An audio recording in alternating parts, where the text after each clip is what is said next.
Universidad Nacional Autónoma de México.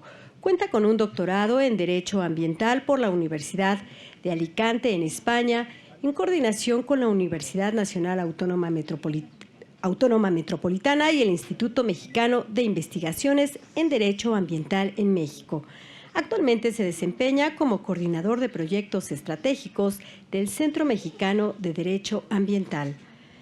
Se encuentra con nosotros la doctora María Amparo Martínez Arroyo. Ella es licenciada en Biología y maestra en Ciencias por la Universidad Nacional Autónoma de México. Cuenta con un doctorado en Ecología con mención cum laude por la Universidad de Barcelona. Actualmente se desempeña como directora general del Instituto Nacional de Ecología y Cambio Climático y encabeza la Comisión de Evaluación de Políticas Públicas y la generación de programas educativos de divulgación y vinculación en cambio climático y desarrollo sustentable. Seguimos ahora con la presentación del maestro Rodrigo Riquelme Bangerot. Él es ingeniero civil especializado en obras hidráulicas por la Universidad de Chile. Posee un máster en Medio Ambiente y Recursos Hídricos por la Universidad de Birmingham y un máster en Business Administration por la Universidad de Leicester, ambos en Reino Unido. Actualmente se desempeña como especialista senior en agua y saneamiento en el Banco Interamericano de Desarrollo en Washington. Seguimos ahora con la presentación del ingeniero Aldimir Torres Arenas. Él es ingeniero químico especializado en química orgánica y polímeros. Actualmente es presidente de la Asociación Nacional de la Industria del Plástico, ANIPAC, a la vez que se desempeña como asesor técnico comercial del Grupo ATSA y catedrático en el Centro Empresarial del Plástico. Tenemos también a la ingeniera Regina Trigueros Esquilano.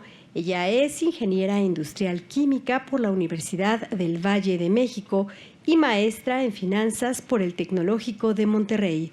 Actualmente se desempeña como directora de gestión integral de residuos de la Secretaría de Medio Ambiente y Recursos Naturales. Contamos con la presencia del licenciado Adrián Velasco Jácome.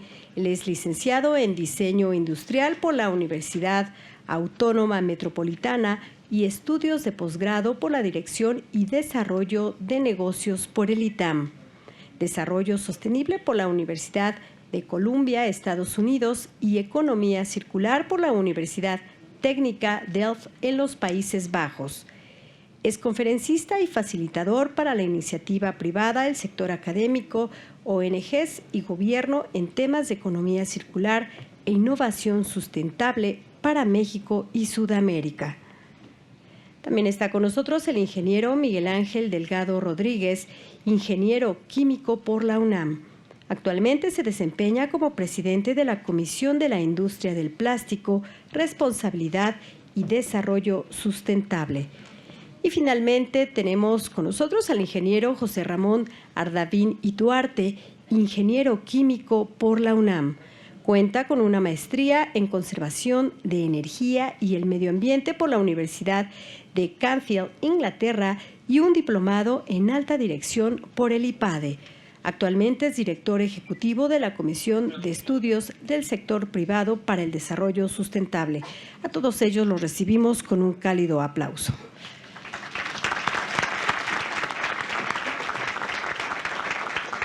Cedemos ahora el uso de la voz al senador Primo Doté Mata. Muchas gracias, buena tarde.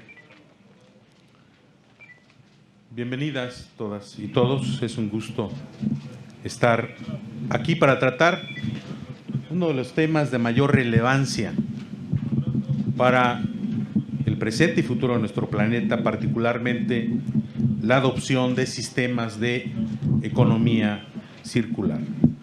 Este encuentro ha sido preparado en torno a la presentación de la iniciativa del senador doctor Ricardo Monreal Ávila, coordinador del Grupo Parlamentario de Morena, en un proyecto de Ley General de Economía Circular, a través del cual se pretende sentar las bases de producción y consumo en México, de acuerdo con el compromiso adquirido a nivel internacional para alcanzar los objetivos de desarrollo sostenible plasmados en la Agenda 2030. Tendremos la oportunidad de compartir experiencias y puntos de vista sobre la adopción de un sistema de economía circular para nuestro país, así como realizar sugerencias para que las acciones, en este caso parlamentarias, ayuden a transitar hacia él. Sabemos que las últimas décadas han estado definidas por el incremento en la demanda de recursos naturales y la degradación asociada con el medio ambiente. El consumo de materiales aumentó de manera desproporcionada, poniendo en peligro los objetivos del desarrollo sostenible en su conjunto, pero particularmente el objetivo 12 sobre consumo sostenible y los patrones de producción. En este sentido, el impacto directo en el medio ambiente ha repercutido definitivamente también en el bienestar humano. En este mismo sentido, debemos considerar que toda actividad económica depende de los recursos y servicios provenientes del mundo natural. Ninguna economía avanza si quebranta su propia base de recursos. La contaminación y los desperdicios agotan los recursos naturales, por lo que es urgente tomar decisiones que nos permitan actuar hacia el tránsito de un sistema de economía circular, fomentando la reutilización de materiales, disminuyendo así la demanda de nuevos recursos e insumos energéticos, así como promoviendo una gestión eficiente y sostenible de los recursos naturales a lo largo de su ciclo de vida. En este contexto, no solo nos referimos a las políticas ambientales, sino a la creación de conciencia de la sociedad hacia la cultura de no desperdicio y la reutilización de los recursos. Sabemos que gran parte de la economía circular depende del diseño del producto y que el objetivo es prolongar la vida útil de una manera casi indefinida, reemplazando cada parte o componente a medida que se destruye o se vuelve obsoleta. Daremos inicio a este primer panel. Me he permitido dividir las preguntas que guiarán nuestro intercambio en 3 bloques. Bloque número 1. ¿La sociedad mexicana está preparada para transitar hacia un sistema de economía circular? Bloque número 2. Fortalezas y debilidades del marco regulatorio vigente para la prevención y gestión integral de los residuos y su compatibilidad con el sistema de economía circular. Bloque número 3, prioridades estratégicas para desarrollar una visión nacional de economía circular. Agradeciendo a nuestros panelistas, les agradeceré que durante cada una de las participaciones en estos bloques hagan un uso de máximo 3 minutos. Pues quisiéramos escucharlas y escucharlos a todas y todos y agradecerles su gran interés por compartir sus visiones y posiciones, tomando en consideración también la continuación hacia el segundo panel. En el bloque número 1 quisiera detallar a la vez 5 conceptos que serían: 1, hoy en día en lo que corresponde a México, ¿dónde nos encontramos respecto al modelo de economía circular? 2, ¿qué medidas y acciones debemos hacer en México para contar con una economía circular? 3, ¿de qué manera debemos actuar para que la economía circular se convierta en un concepto que apliquemos y vivamos en nuestro día a día? 4, la sociedad mexicana está preparada para este modelo. 5, ¿qué se necesita para crear las condiciones a fin de poder transitar hacia una economía circular?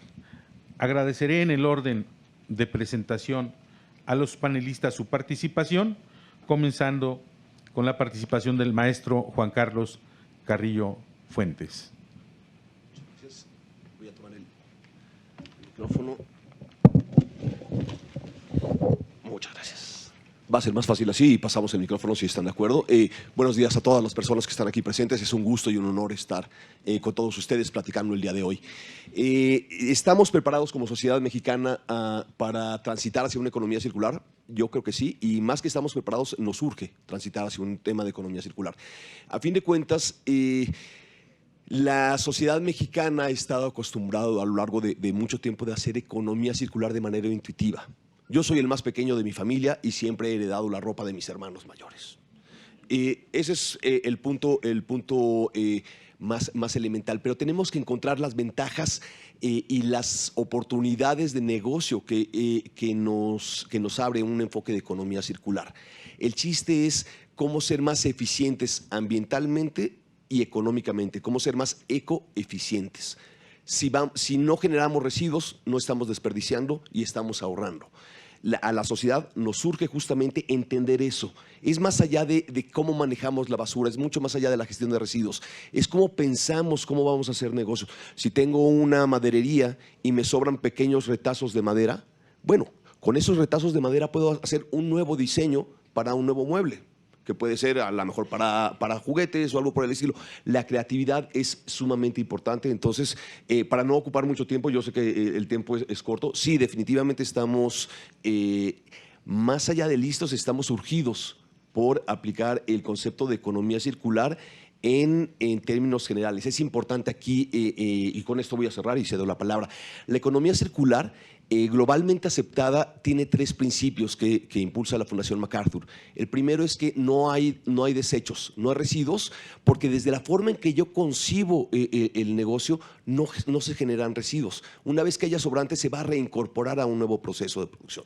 2, solamente se promueven, se utilizan materiales que son durables, que son reusables y reusables y después que pueden ser reciclados y que en último caso ya llegar a disposición final.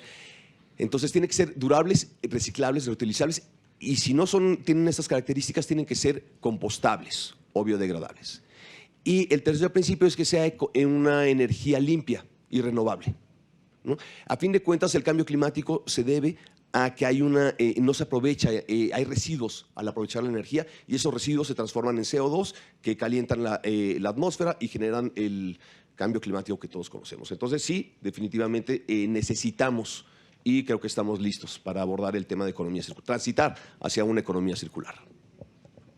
Muchas gracias, maestro Juan Carlos Carrillo Fuentes. Entonces, en esa dinámica, le pediríamos a la siguiente panelista su presentación, su nombre y su intervención. Muchas gracias. Muchas gracias, muy buenos días, gracias por la invitación. Soy Amparo Martínez, directora del Instituto Nacional de Ecología y Cambio Climático. Y bueno, respecto a si estamos preparados o no, creo, estoy de acuerdo en lo que sí tenemos muchas de las bases, pero en este país pasa algo que todos hemos experimentado. Tenemos el problema, tenemos la necesidad, tenemos la voluntad de muchas de las partes, a veces incluso tenemos el dinero y algo pasa que no pasa.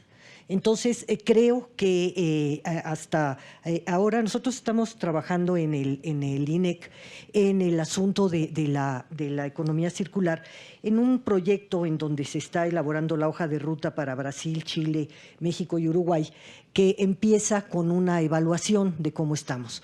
Y en realidad no empezamos de cero, hay muchos antecedentes que nos dicen que se puede hacer.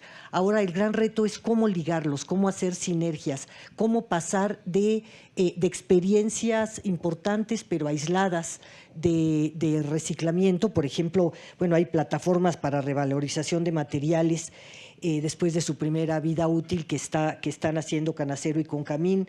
Hay importantísimas experiencias de economía circular comunitaria, del cual seguramente se hablará un poco después por la Red Queretana y por la doctora Cristina Cortinas.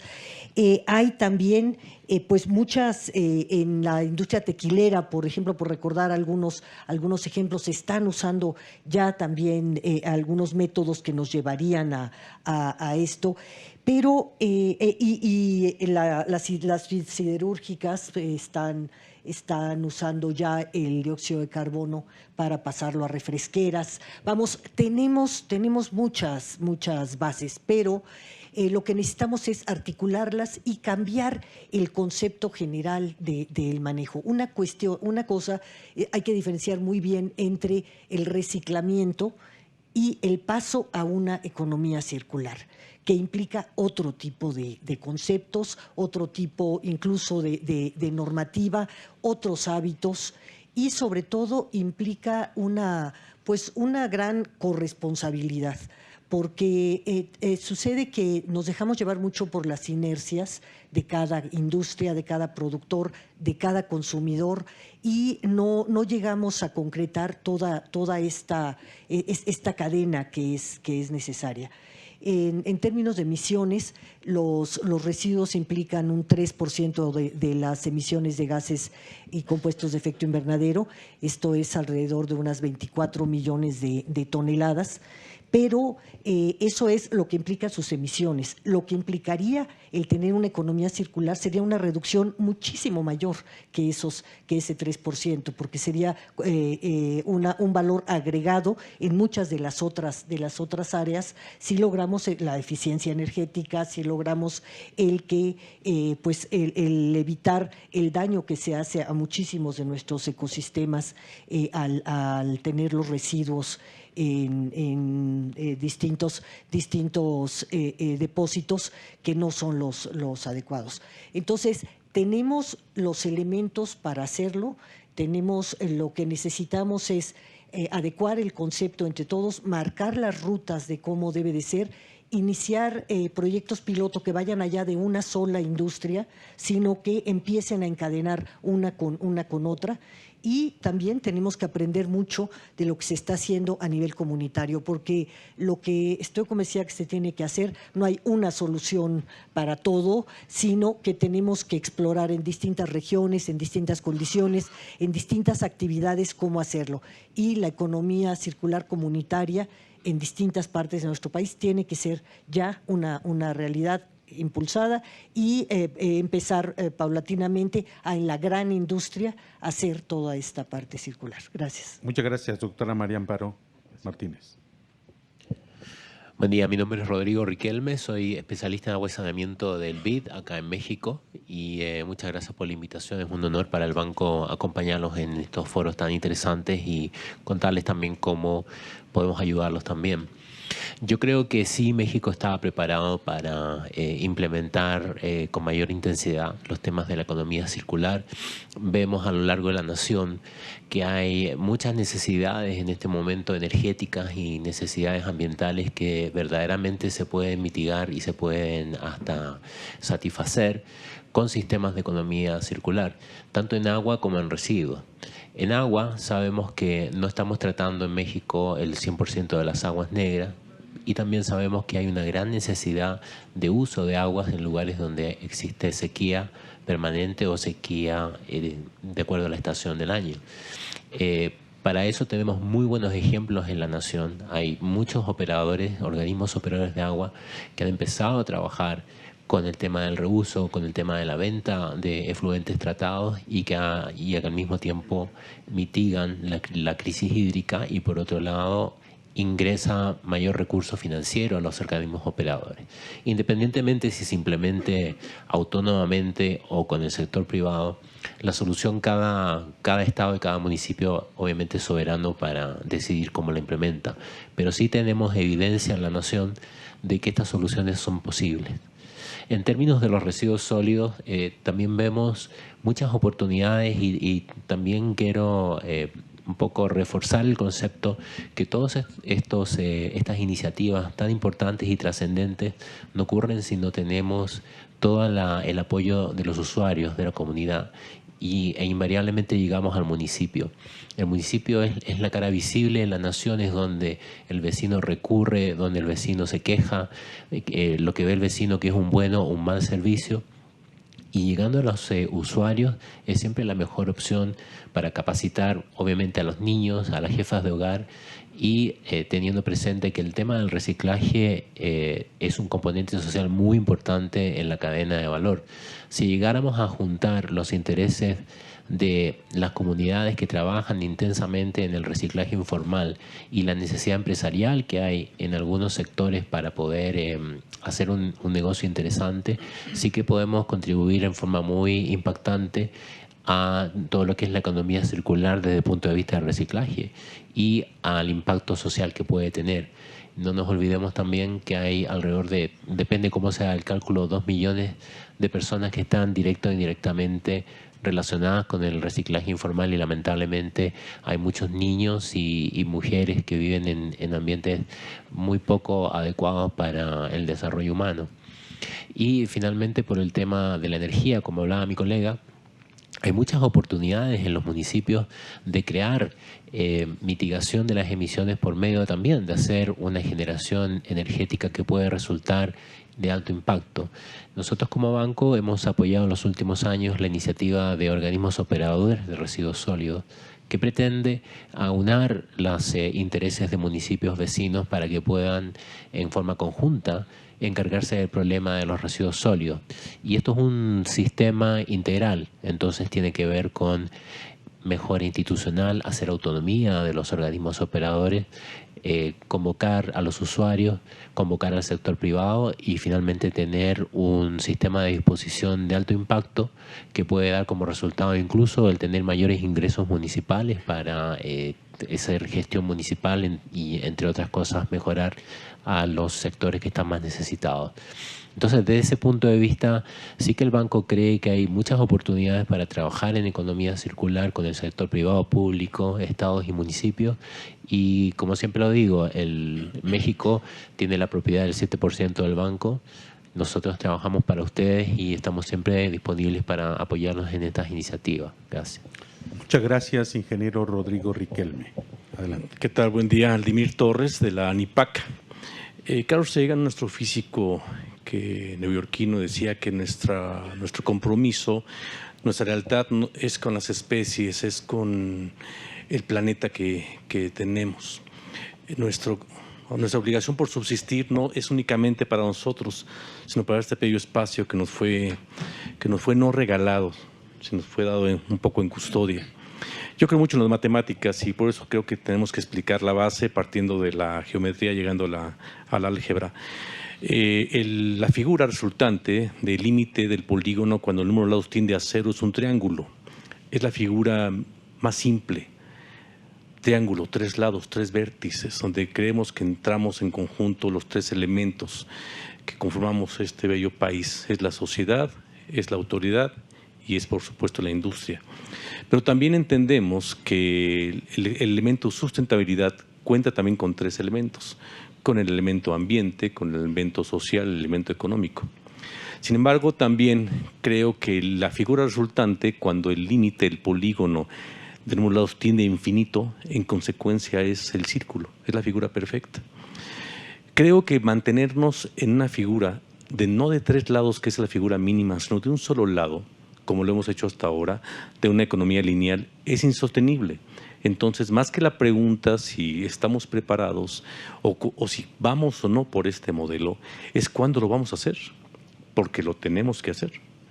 Este planeta, con este modelo económico, pensamos que podemos tomar recursos de manera infinita, cuando no son infinitos, transformamos, usamos a veces un poco desordenadamente y después los tiramos. No los disponemos, los tiramos. En consecuencia, pues es obligado migrar a un modelo económico que mantenga por más tiempo el elemento funcional dentro de la fórmula.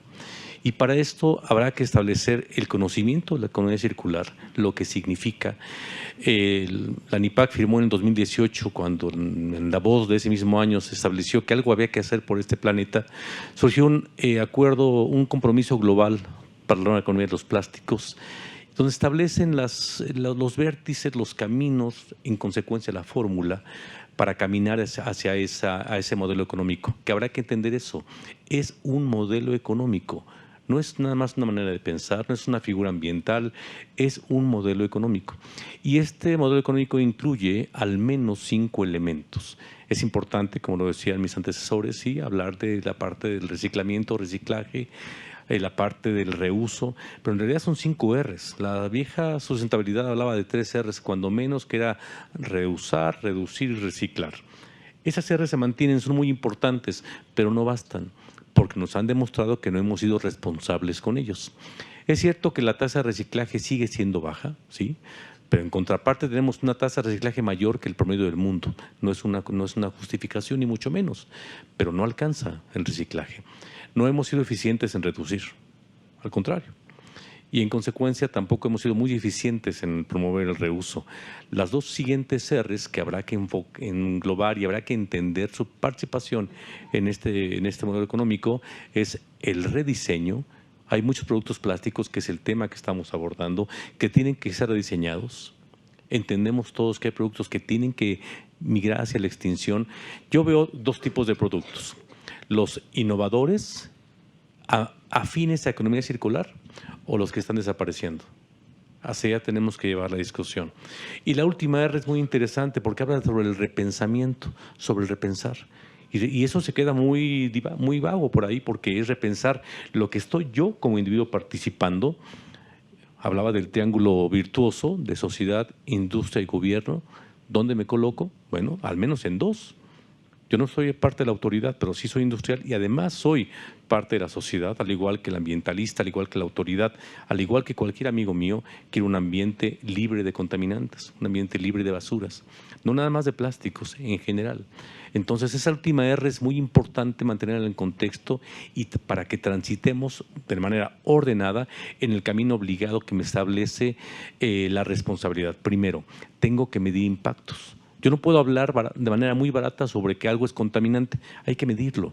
Y lo más eficiente es elaborar un análisis de ciclo de vida con al menos 16 impactos. Ya que medí impactos, vayamos entonces a la normalización. Somos un país carente de normalización. Después que lo establecimos, migremos entonces a la regulación, ¿no? Porque decía alguien adelante, somos expertos en tener leyes, no los respetamos, por eso hablo de la normalización, tenemos que establecer las normas adecuadas. Después regulemos y si en contraparte continúan los impactos, entonces prohibamos. Eso es lo que marca, desde mi óptica, un modelo básico de economía circular enfocado al mercado que estamos tocando. Muchas gracias. Muchas gracias, ingeniero Aldimir Torres. Les recuerdo a los panelistas y les solicito el uso del tiempo de 3 minutos. Continuamos. Gracias. Yo soy Regina Trigueros, directora de Gestión Integral de Residuos de la Secretaría de Medio Ambiente. Bueno, mi punto de vista de este tema es un poco negativo a lo mejor. Yo creo que no estamos tan preparados como sociedad para transitar a una economía circular. Sobre todo en el tema de residuos sólidos urbanos, creo que sí hay que trabajar muchísimo con la sociedad. Es un trabajo de educación y sensibilización ciudadana muy fuerte el que hay que hacer, porque los que estamos interesados en cambiar esto, pues podemos pensar que es fácil, pero ya cuando vemos a lo mejor a nuestros primos, vecinos, cómo hacen el uso de todos los recursos, de todo lo que compramos, cómo lo tiramos tal cual, porque tiene razón, no lo disponemos, lo tiramos, y más bien pues hay que regresar a esquemas que se llevaban a cabo antes, ¿no? Que nuestros papás pues iban y componían los zapatos y iban a componer su chamarra de piel y cosas que ya a lo mejor ya no hacemos, ya se nos desgasta y pues vamos y compramos otra, igual los zapatos, las bolsas, y yo rara vez he ido a lo mejor al zapatero, ¿no? Ahora que estoy inmersa en este mundo, pues ya me doy cuenta, ahora que me ha tocado ir a tiraderos a cielo abierto y que veo la tristeza de lo que está pasando en nuestro país, uno se va volviendo más consciente y pues ya te pones a calificar a lo mejor muchas cosas que ves en el día a día.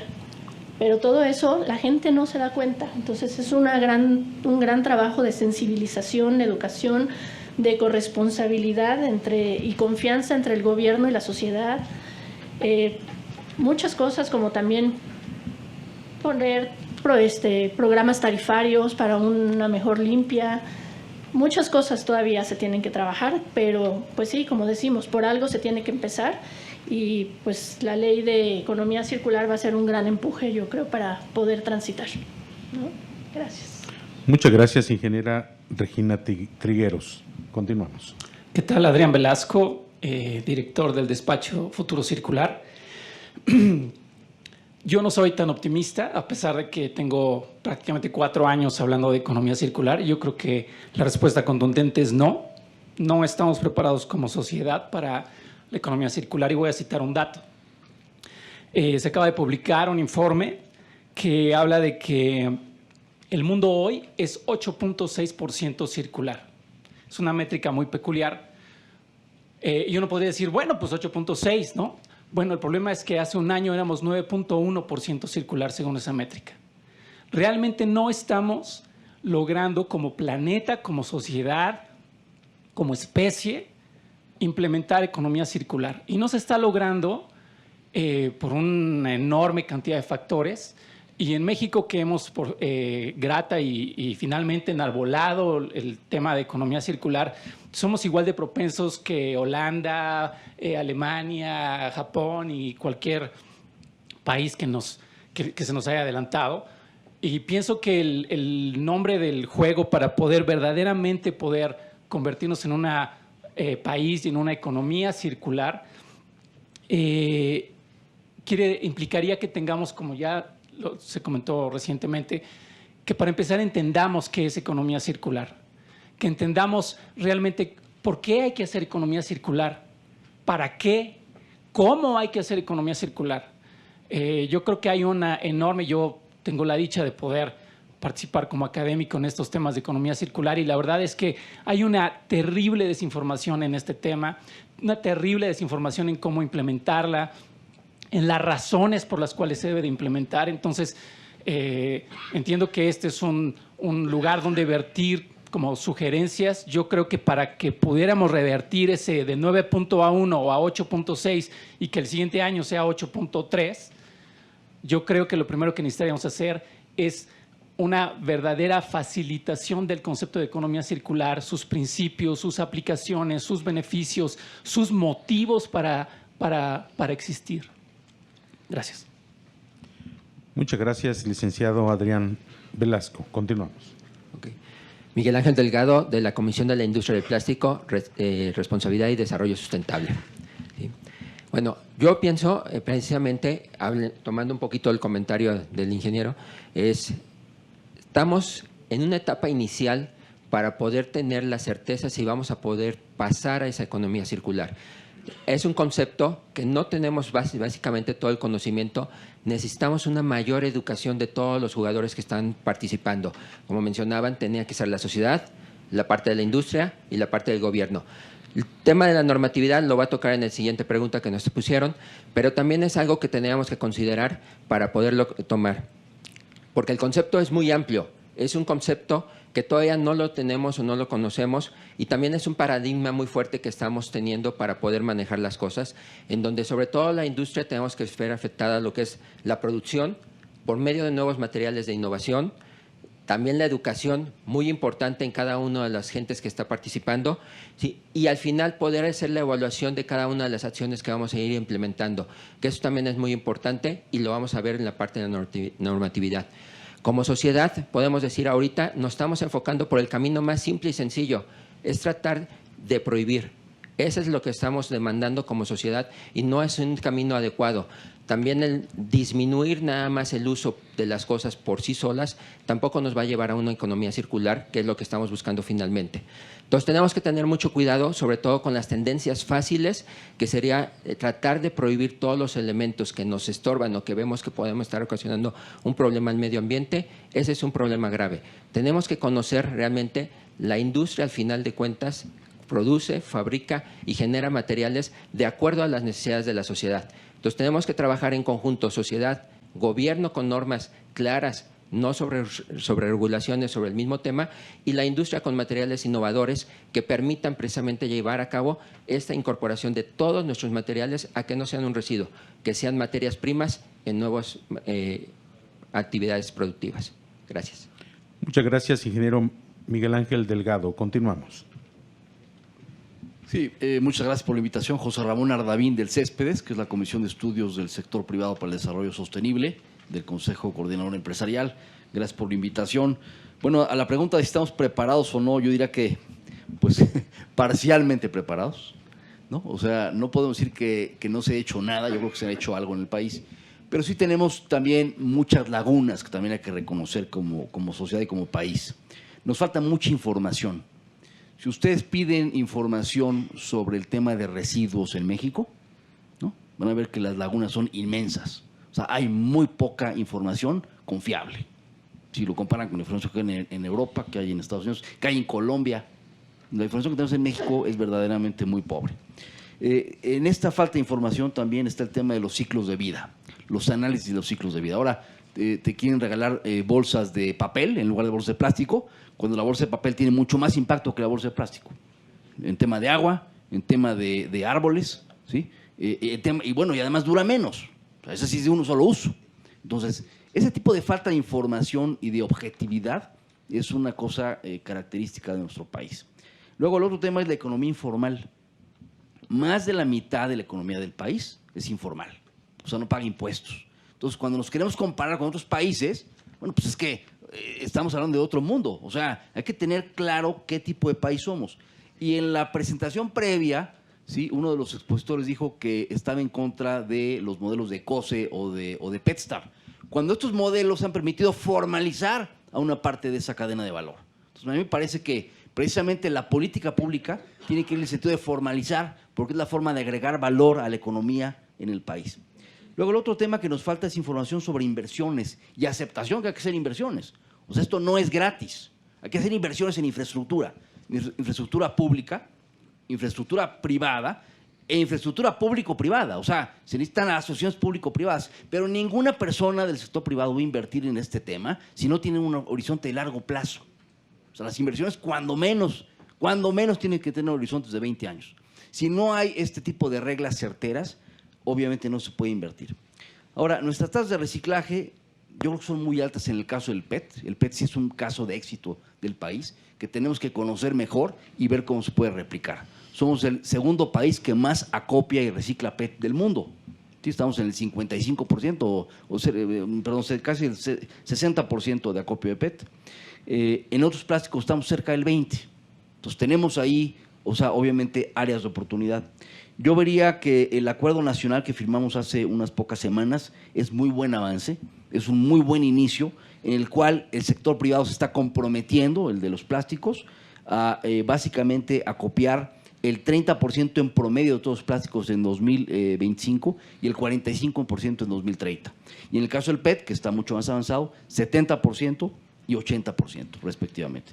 Y en el caso de qué contenido reciclado van a tener los envases, el 20% en 2025 y el 30% en 2030.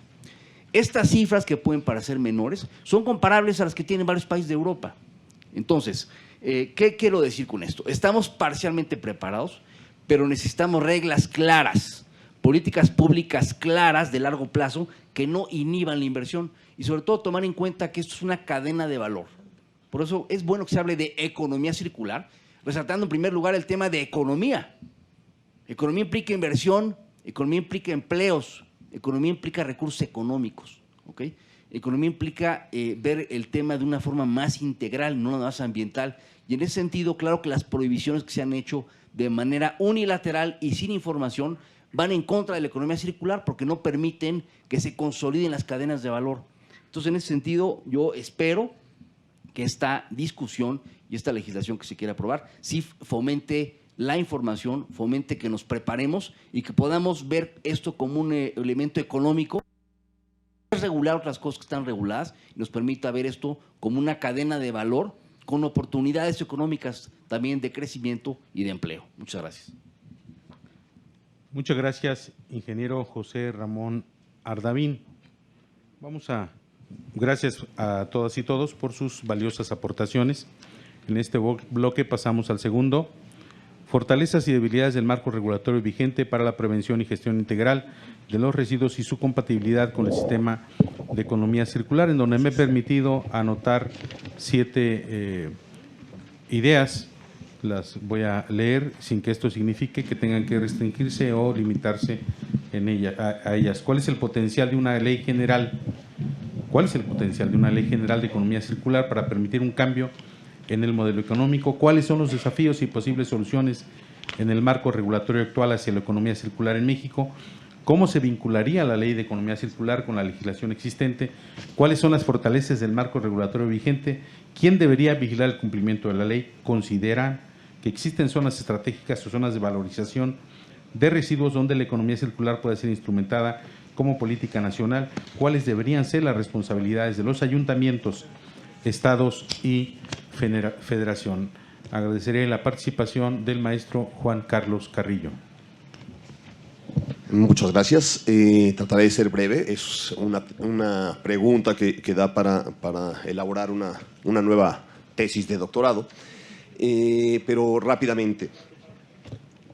Creo que voy a tratar de abordarlo por debilidades y fortalezas de manera un poquito más esquemática.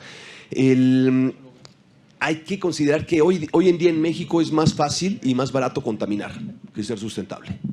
La estructura de todo el marco legal está de tal forma que resulta más fácil y más barato contaminar, y es triste. Yo creo que parte de este problema se relaciona con el sistema tributario, que es todo otro tema. No voy a entrar demasiado en él, pero hoy en día se cobran impuestos a la hora de adquirir un producto con el IVA o a la hora de generar riqueza y dar empleo a través del ISR. Pero no se paga por contaminar. Se está desaprovechando este principio detrás de los instrumentos económicos que desde 1996 está en la LEGEPA. Quien contamina paga, quien conserva se debe de beneficiar. Este es un principio medular en la política ambiental que debe de ser desarrollado. Ahora, hablando un poquito más en cuanto a la estrecha relación que hay entre una ley o posible ley o futura ley general de economía circular con la ley general de gestión y prevención integral de residuos, me parece que uno de los puntos más importantes, probablemente el más importante, es el tema de la responsabilidad, hablando específicamente en la generación de residuos. Muchas veces a las ONGs nos encanta hablar de la responsabilidad extendida del productor. Sin embargo, debo ser franco, y en algunas pláticas que hemos tenido con gente de la iniciativa privada hemos podido entender que a veces es demasiado simplista hablar nada más de blanco y negro. Hay que hablar de la responsabilidad de cada uno de los eslabones que forman la cadena de producción y de consumo.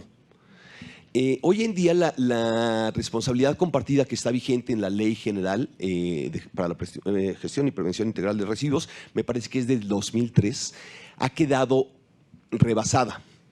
No es que esté mal, me parece que está un poco incompleta dadas las condiciones de hoy en día. Y es que resulta que en la Ley General, creo que la ley del DF es un poquito distinta, pero en la Ley General el plan de manejo de residuos no es obligatorio, no se tiene que registrar, no requiere metas cuantificables, medibles. Está previsto por ahí, pero hay una serie faltan algunas palabras clave, como obligatoriedad, como registro, para que se pueda monitorear, para que se pueda realmente verificar cuáles son los avances que están teniendo y para que este plan de manejo pueda otorgar la responsabilidad que corresponde a cada uno de los eslabones de la cadena de producción. Eso me parece muy importante. Hay que aprovechar que en México tenemos bases constitucionales sumamente importantes para tener una legislación ambiental, sustentable o de economía circular, que va desde el artículo 1, derechos humanos, el derecho humano a un medio ambiente sano, el artículo 4, también tenemos la propiedad originaria de la nación sobre los recursos naturales, las facultades concurrentes como es el tema de medio ambiente y la gestión de residuos, la distribución, los servicios públicos que tienen que otorgar, por ejemplo, en el 115 constitucional que está contemplado el servicio público de limpia. El tema de los instrumentos económicos que se prevén en la LEGEPA y en algunas otras leyes ambientales me parece que es crucial. Quien contamina paga, quien conserva se beneficia. Y una última idea. Exacto, hay que abordar este tema no como una solución única. Hay que ver de qué manera las leyes fiscales, no solamente a través de impuestos, que sin duda es algo que incentiva o desincentiva, sino a través de facilidades, de incentivos para la investigación en nuevas tecnologías, para el rediseño de negocios, para el rediseño de productos. Esto es sumamente importante. Tenemos que pensar fuera de la caja. Estamos muy acostumbrados a cómo sustituir, por ejemplo, el problema de las bolsas de plástico. No pensemos en cómo arreglar ese problema, pensemos en cómo reestructurar los patrones de producción y de consumo que tenemos para ser más sustentables. Muchas gracias. Muchas gracias, maestro Juan Carlos Carrillo. Continuamos con la doctora María Amparo Martínez. Bueno, yo creo que en términos de regulación y del marco jurídico necesitamos hacer una reconceptualización de qué es cómo podemos meter ahí todas las relaciones que se tendrían que establecer hablando de una economía circular. Necesitamos conocimiento, en algunos casos lo tenemos de cierto tipo de materiales, pero todavía necesitamos mucho más avance en la parte de las ciencias de los materiales, mucho más conocimiento que meter en las regulaciones sobre la clasificación de materiales en términos de distintos grados de degradabilidad y de utilización. Incluso tenemos poca información en algunas áreas sobre los niveles de toxicidad que pueden pasar de un proceso a otro y que tendríamos que tener muy claros en un marco regulatorio. También la creación de modelos de intercambio de materiales y energía y el fortalecimiento de algunos esquemas para cómo para cómo incorporar, por ejemplo, micro y pequeña empresa con las grandes empresas, que podrían ser alianzas virtuosas para una serie de materiales que sería muy difícil por razones de escala conseguirlo para cada una de las empresas grandes, y que una gran cantidad de micro y medianas y pequeñas y medianas empresas podrían encadenarse para hacerlo junto con en un modelo bien pensado que tuviera muy claras las responsabilidades y las obligaciones de cada parte. O sea, en un marco regulatorio y jurídico que fuera claro, que fuera justo, que fuera bastante transparente. Creo también que se necesitan diseños de mecanismos donde las cámaras empresariales, los sectores industriales y toda la parte de la cadena de distribución tuvieran mucho más injerencia y pasos claros para darlo. Yo creo que también nuestro marco regulatorio tiene otros problemas que ya se han detectado y que todavía no hemos logrado cambiar. Por ejemplo, todas estas atribuciones que tienen los municipios, en las que una gran parte de ellas no tienen la posibilidad de llevarlas a cabo, y que eso lo tenemos que revisar. Hay posibilidades como de juntas intermunicipales que están llevando a cabo con bastante éxito muchas de las tareas en términos de residuos, pero tenemos que revisar esta parte en donde se le da una atribución muy grande a organismos que no se les dan ni las capacidades ni los recursos para poderlas llevar a cabo, y entonces prácticamente ya se sabe que eso no se va a cumplir.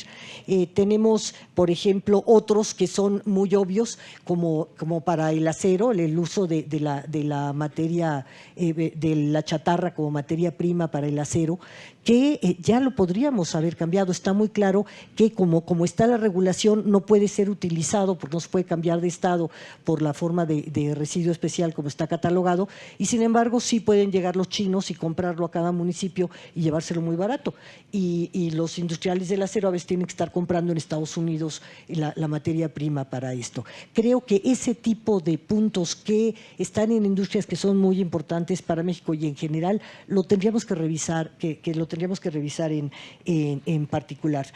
Creo también que una ley negocio, un marco regulatorio, debe de considerar los distintos niveles de que estamos hablando. Porque aquí hemos hablado todos del nivel individual, prácticamente del nivel social, para hacer de algunos marcos del nivel local. Y todo esto requiere distintos tratamientos y distintas responsabilidades. Hemos hecho esfuerzos en algunos sitios por el separado de los residuos, pero no tenemos la contraparte de que esté la infraestructura lista para esto. Creo que tenemos que pensar en términos de la regulación, de ver todos los puntos de la cadena que se necesitan para que sea exitoso. Gracias. Muchas gracias, doctora María Amparo Martínez. Continuamos con la participación del ingeniero Rodrigo Riquelme. Gracias. Bueno, empezando por el tema del manejo de efluentes, que tiene que ver también con la economía circular, a lo mejor no con la ley, pero sí hay muchas lecciones aprendidas también de los sistemas regulatorios de los efluentes, y sobre todo en México, que al ser un país en el que los municipios son soberanos de decidir todo lo que implica la infraestructura sanitaria, tenemos una gran lección aprendida acá del impacto que podría tener una legislación. Esto debido a que, como ustedes saben, la gobernanza en los municipios y sus organismos operadores de agua es muy débil. Tenemos que, en promedio, un director de un organismo operador dura 1 año y medio, lo cual no es suficiente para realizar todas las gestiones que se necesitan para hacer un negocio sustentable para lo que es el reuso de los efluentes, y ningún otro tipo de actividad para dar un buen servicio, y no en contextos de grandes ciudades, sino que en los contextos del derecho humano al agua, por ejemplo, a entregar un buen producto. Y vemos que en los lugares donde sí hay leyes que permiten, por ejemplo, tarificar el servicio, entregar perfiles profesionales y entregar mayor fortaleza institucional, invariablemente traen beneficios muy grandes. El primero es la mejora del servicio, y el segundo es la oportunidad de la inversionista privada para entrar en ese negocio. Y de nuevo, pasando al tema de residuos sólidos, vemos que una ley que tenga incluido la oportunidad y la fortaleza institucional para los que manejan los residuos, que son los municipios, finalmente puedan tener esta capacidad para cobrar una tarifa o para subsidiar una tarifa. La verdad es que cuando uno dice cobrar una tarifa, lo que quiere decir es saber cuánto vale disponer una tonelada de residuos sólidos, más que a quién le voy a cobrar. Cada municipio tiene la propiedad de cobrar a quien quiera su tonelada. La puede subsidiar con los fondos que sea, o subsidiarla con el sector industrial, etcétera. Pero es muy importante tener una fortaleza institucional para poder salir al mundo y decir: este es el potencial que tiene mi municipio para hacer una alianza interesante con el sector privado. Y una ley podría entregar esa herramienta que trae muchos beneficios, porque también podría tener la inclusión social de los recicladores, podría tener también la venta de energía a la red.